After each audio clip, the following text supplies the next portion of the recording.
Frei Gilson é acusado por esquerdistas que querem calar sua voz na eleição. Pois é, essa é a tese central e super polarizada do material que a gente vai analisar hoje. E antes de mergulharmos de cabeça nos detalhes desse caso, que, vamos combinar, está agitando bastante o cenário jurídico e religioso do Brasil, já inscreva-se no nosso canal para não perder nossas próximas análises. A fonte que serve de base para a nossa exploração de hoje usa exatamente essa afirmação forte para enquadrar um embate gigante que está acontecendo agora mesmo na nossa sociedade. Essa citação contundente dita logo de cara o tom do debate. O que o material original argumenta que está realmente em jogo aqui é um choque direto, quase explosivo, entre a expressão religiosa e os limites legais impostos pelo Estado. O argumento da fonte sugere uma motivação política profunda por trás de uma movimentação jurídica recente. Mas para a gente entender esse conflito na sua totalidade, precisamos dar um passo atrás e olhar para os fatos concretos que deram início a tudo isso. Parte 1. A denúncia contra Frei Gilson, o catalisador da controvérsia. Então, a situação toda começou quando um ex-seminarista chamado Brendo Silva decidiu formalizar uma queixa contra o padre. E olha o detalhe importante que a nossa fonte faz questão de pontuar. No jargão jurídico, a gente não está falando de um processo criminal já instaurado por um juiz, e muito menos de uma condenação. É o que chamam de notícia-crime. Basicamente, é uma comunicação formal ao Ministério Público sobre algo que o denunciante considera um delito. A partir daí, o Ministério Público precisa analisar isso para decidir se há base ou não para uma investigação real. É um estágio preliminar, certo? Mas, na era das redes sociais, isso já gera um impacto gigantesco na percepção do público. No centro desse desacordo, nós temos duas visões que batem de frente. Do lado do ex-seminarista, ele argumenta que as pregações usam termos que ele considera ultrapassados, como homossexualismo, e associam a prática a uma desordem contra a lei natural. Para o denunciante, essa narrativa estigmatiza um grupo inteiro e configura claramente a homofobia. Por outro lado, a gente vê a defesa do Frei Gilson, a premissa de que ele estaria apenas reproduzindo ensinamentos estritamente baseados na Bíblia, atuando sob a proteção da liberdade religiosa. É a doutrina cristã tradicional sendo questionada de forma direta no espaço secular moderno. Vamos então para a parte 2, o conflito de liberdades, onde a lei e a religião colidem. É bem aqui que o Código Legal contemporâneo colide com a religião e a tensão jurídica vai lá para cima. Esse caso evidencia um ponto de atrito constitucional enorme no Brasil de hoje, porque, como aponta o material, o STF determinou que a homofobia deve ser equiparada ao crime de racismo. E por que isso complica tanto o debate? Porque enquanto o racismo não tem absolutamente nenhum respaldo doutrinário nas grandes religiões, a moralidade sexual tradicional é um pilar milenar, não só do cristianismo, mas de várias outras crenças. Isso cria um desafio quase impossível para o Estado laico. De um lado, a nossa Constituição garante plenamente a liberdade de crença religiosa, e a gente sabe que várias grandes religiões têm visões bem rigorosas sobre o casamento. Do outro lado, a esfera pública exige uma proteção firme contra a discriminação. A grande questão que a fonte levanta é exatamente esta: como navegar nessa fronteira legal? Onde termina a doutrina religiosa de uma instituição e começa o ato discriminatório e ilegal? É uma linha super tênue e intensamente disputada no campo do direito. O que nos leva à parte 3, a visão libertária, uma estrutura filosófica. Para tentar decifrar esse nó jurídico complexo, o material original aplica uma lente bem específica. Ele traz o libertarianismo para a discussão. Trata-se de uma filosofia política que foca de forma absoluta na liberdade do indivíduo.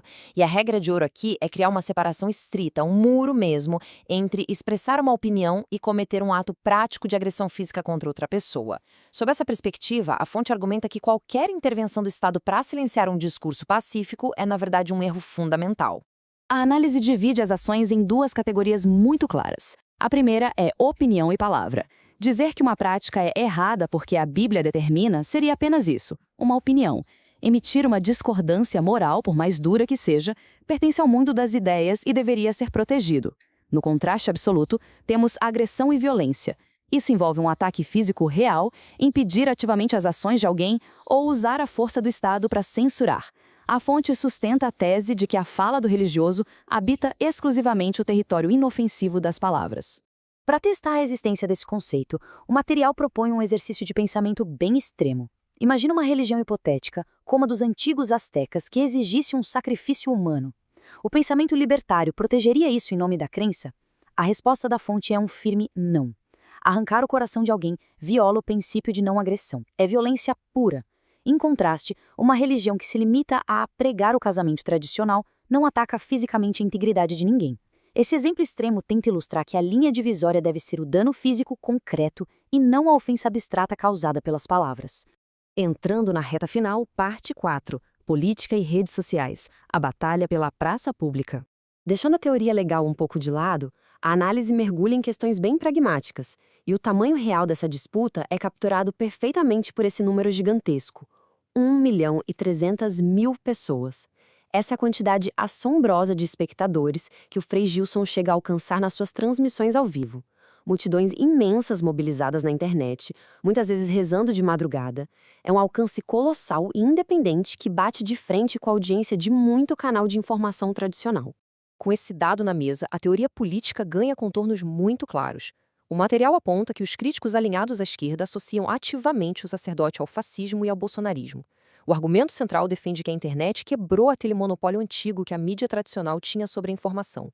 Hoje, as redes sociais permitem que figuras conservadoras construam audiências gigantescas de maneira totalmente independente. Por causa desse fenômeno, a fonte teoriza que essas denúncias no sistema de justiça operam como armas políticas, uma tentativa estruturada de silenciar influenciadores imensos que representam uma ameaça durante as épocas de eleição. Mas o cenário traz umas reviravoltas surpreendentes. O material destaca que até mesmo o PCO, o Partido da Causa Operária, que é uma organização de extrema esquerda, veio a público defender o direito do Frei Gilson de expressar suas opiniões. O posicionamento do partido foi baseado na defesa pura e simples da liberdade de expressão de qualquer indivíduo. É fascinante, não é? Mostra que, de vez em quando, extremos opostos do espectro político conseguem concordar na defesa de princípios elementares de liberdade, enxergando na censura um perigo comum a todos. E é exatamente assim que a gente chega à reflexão provocativa que encerra nossa análise de hoje. Se o Estado passar a deter o poder supremo de ditar quais interpretações religiosas são legalmente permitidas, onde se traça a linha entre proteger os cidadãos e policiar o pensamento? É um dilema profundo que exige pensar bastante sobre o preço que a sociedade está disposta a pagar por essa regulação da fala e cujas ramificações vão continuar desenhando o futuro dos nossos direitos. Fica aí essa provocação essencial para quem quer entender as grandes discussões da atualidade. A gente continua acompanhando essas complexidades por aqui. Até a próxima!